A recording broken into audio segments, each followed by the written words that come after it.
श्रीमन नारायण दोस्तों, हर हर महादेव। तो आज हम बात करेंगे सबसे महत्वपूर्ण ग्रह केतु के बारे में।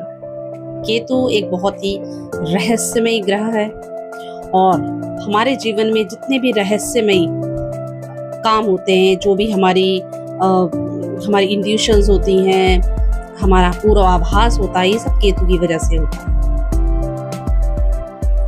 वैसे तो केतु का कुंडली के 12 भाव में अलग अलग प्रभाव होता है, लेकिन सबसे ज्यादा महत्वपूर्ण प्रभाव है, जो सबसे ज्यादा इंपॉर्टेंट प्रभाव है, इसका कुंडली के 12वें भाव में होता है। तो क्या आपकी कुंडली के द्वादश भाव में केतु स्थित है? क्या आपको भी वैराग्य अच्छा लगता है? आप भी आध्यात्मिक तौर पे अध्यात्म की ओर जाना चाहते हैं?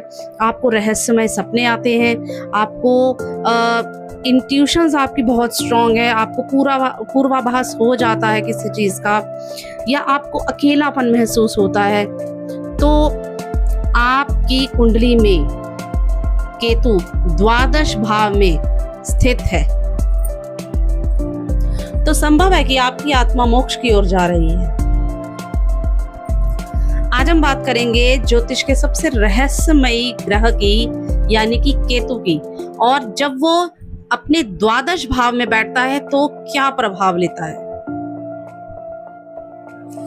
तो सबसे पहले जान लेते हैं कि हमारी कुंडली का द्वादश भाव आखिरकार होता क्या है।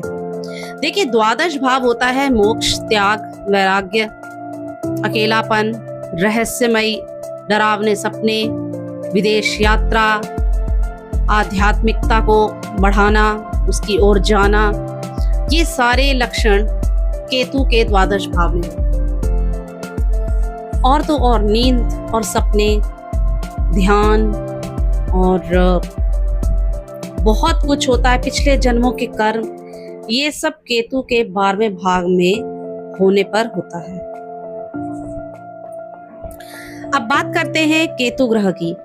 तो केतु ग्रह होता क्या है? केतु ग्रह को मोक्ष का कारक माना जाता है। 12वें भाव में, द्वादश भाव में केतु आपको भ्रम तोड़ता है, आपके जितने भ्रम है तोड़ता है, अहंकार को खत्म करता है, मोक्ष की ओर लेके जाता है, और सबसे बड़ी बात है, आपको भीतर की यात्रा करवाता है, आपको सांसारिक बातों से काटता है, उनसे डिटैच करता है। तो ये सब काम कब होते हैं? जब केतु द्वादश भाव में होता है। अब ये जान लेते हैं कि द्वादश भाव का केतु मोक्ष कैसे देता है। देखिए, सबसे पहले तो केतु आपको धीरे धीरे संसार से डिटैच करता है, और आपको कहीं ना कहीं ये समझ में आने लगता है कि संसार में कुछ भी स्थायी नहीं है, सब कुछ टेम्परेरी है, हमारी लाइफ यहाँ पे टेम्परेरी है।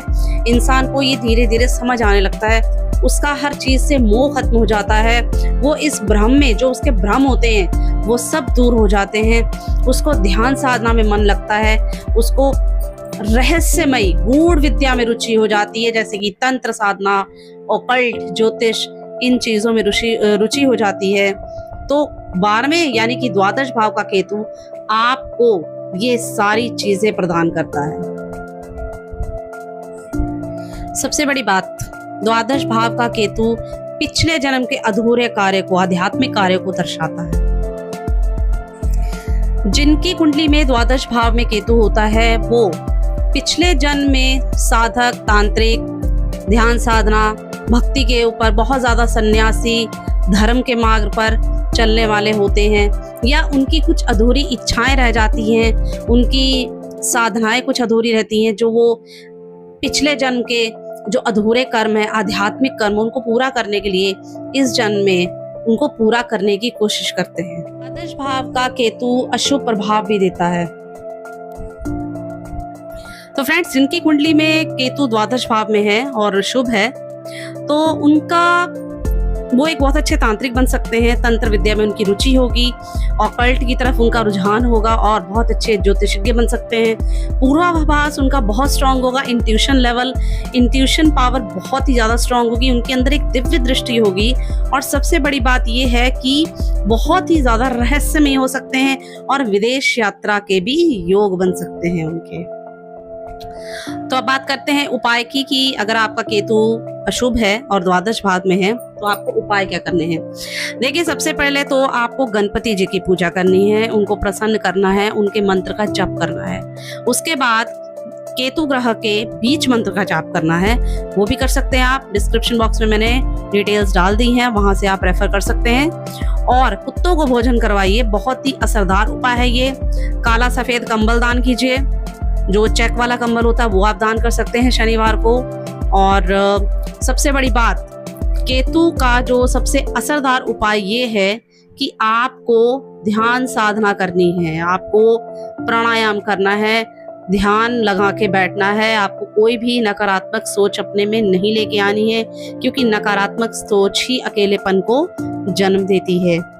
बाकी की डिटेल्स मैंने डिस्क्रिप्शन बॉक्स में डाल दी है। इसके जो उपाय हैं, जो क्या आपको उपाय करने हैं, वो मैंने डिस्क्रिप्शन बॉक्स में डाल दिया, वहां से रेफर कर सकते हैं। तो दोस्तों, द्वादश भाव का केतु आपको दुनिया से तो दूर करता है, लेकिन आध्यात्म की ओर लेके जाता है, आपको सत्य का मार्ग दिखाता है। और कहीं ना कहीं ये सही भी है, हम सबको सत्य की ओर ही जाना है। और देखिए, सत्य अगर हम जानते हैं, हमें तभी मोक्ष मिलेगा। अगर हम दुनिया की भाग दौड़ में भागते रहेंगे, देखिए कुछ भी स्थायी नहीं है, ये तो आप मान के चलिए। क्योंकि देखिए, राहु केतु के ऑपोजिट है, बिल्कुल ऑपोजिट है। जो केतु करवाएगा, राहु उससे ऑपोजिट करवाएगा। केतु अगर संसार से आपको कटवाता है तो राहु संसार से जुड़वाता है, भ्रम में रखता है। केतु आपके भ्रम को काटता है। तो अगर आप केतु के पॉजिटिव पॉइंट्स देख के लेके चलते हैं, तो द्वादश भाव का केतु आपको मोक्ष की ओर लेके जाता है। किस आधार पे? जो मैंने आपको केतु के शुभ प्रभावों के बारे में बताया है।